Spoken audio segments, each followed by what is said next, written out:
OBC आरक्षणामुळे नक्की स्थानिक स्वराज्य संस्थांच्या निवडणुकांवर परिणाम होणार। ओबीसी आरक्षणासह राज्यात आगामी काळात स्थानिक स्वराज्य संस्थांच्या निवडणुका होणार असल्या तरी या कोणत्या भागात रचनेनुसार होणार याबाबत वाद होता। हा विषय सुप्रीम कोर्टात न्यायप्रविष्ट होता।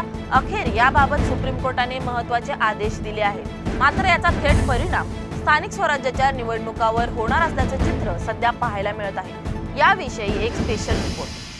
सुप्रीम कोर्टाने ओबीसींना 27% आरक्षण देण्याचा जो निर्णय घेतला आहे त्याचं आम्ही स्वागत करत आहोत। हा निर्णय सामाजिक न्यायाच्या दृष्टीने अत्यंत महत्त्वाचा निर्णय आहे। ओबीसीसाठी हा महत्त्वाचा निर्णय आहे। या निर्णयाला सत्यमेव जयते असं म्हटलं तरी वावगं ठरणार नाही, कारण शेवटी सत्याचाच विजय होतो।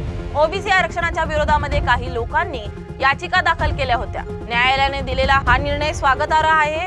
सुप्रीम कोर्टाच्या निर्णयाबरोबरच महाराष्ट्र सरकारने जी ठाम भूमिका लावून धरली त्याबद्दल त्यांचं मी स्वागत करत आहोत। मराठा बांधव ओबीसी मध्ये आल्यामुळे येणाऱ्या निवडणुकीत याचा परिणाम जाणवणार आहे।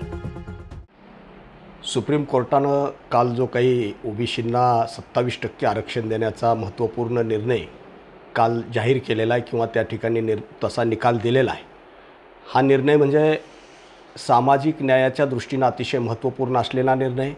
हा निर्णय ओबीसीच्या दृष्टीनं अतिशय आनंदाचा आणि महत्त्वाचा असणारा निर्णय आणि म्हणून एक प्रकारे या निर्णयाला सत्यमेव जयते असं म्हटलं तर वावगं ठरणार नाही। अखेर सत्याचा विजय झालेला आहे, कारण ओबीसी आरक्षणाच्या विरोधामध्ये काही याचिकाकर्त्यांनी त्या ठिकाणी खोडसाळपणे जी याचिका दाखल केलेली होती, ओबीसीच्या आरक्षणाला जे आव्हान किंवा चॅलेंज केलेलं होतं ते त्या ठिकाणी कालच्या या सुप्रीम कोर्टाच्या निर्णयानंतर ते आता कसं चुकीचं हे सिद्ध झालेलं आहे आणि निश्चितच हा निर्णय हा अतिशय स्वागतार्ह निर्णय आहे।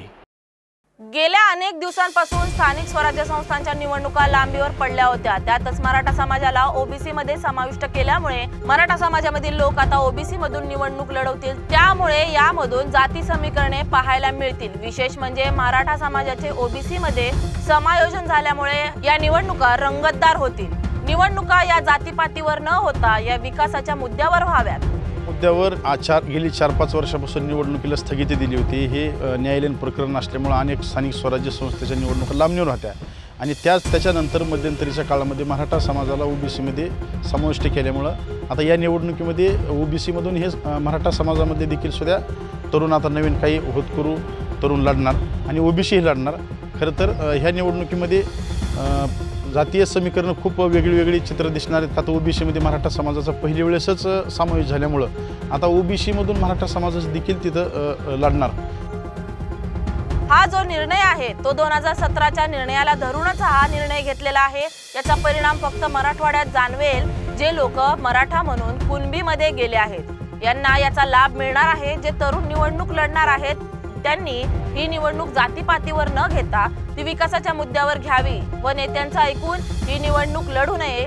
जी डॉक्टर बाबासाहेब आंबेडकरांनी लोकशाही दिलेली आहे त्याच अनुषंगाने निवडणूक लढवावी व माझे काय कर्तव्य आहे ते करण्यासाठी निवडणूक लढवावी। याच्यामध्ये असं काही फारसा हे होणार नाही। 2017चे जे हे झालं याच्यामध्ये जे 27% ओबीसींचं आरक्षण आहे ह्याचा थोडाफार फरक हा फक्त मराठवाड्यात होईल का, तर जरांगे पाटलासारख्या नेतृत्वाने मराठवाड्यातील मराठ्यांना कुणबीमध्ये जे काही आरक्षणाचा लाभ भेटला असे काही तरुण असतील, हे फक्त मराठवाड्यात ह्याचा थोडा बहुतांशी फरक होईल।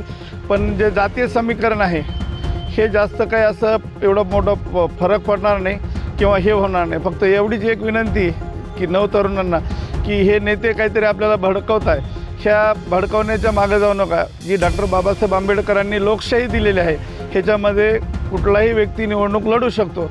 तर निवडणूक लढत असताना मी कोण्या जातीचा आहे ह्याच्यापेक्षा माझं काय कर्तृत्व आहे किंवा मी लोकांना काय मदत करू शकतो किंवा समाजाचं काय कार्य करू शकतो ह्या हिशोबाने निवडणूक लढवतो। कोण्या जातीचं बघण्यापेक्षा ह्याचं कर्तृत्व काय बघून नवतरुणांनी हे करावं किंवा कोण्या नेत्याचं ऐकून भरकटू नये एवढीच विनंती करतो।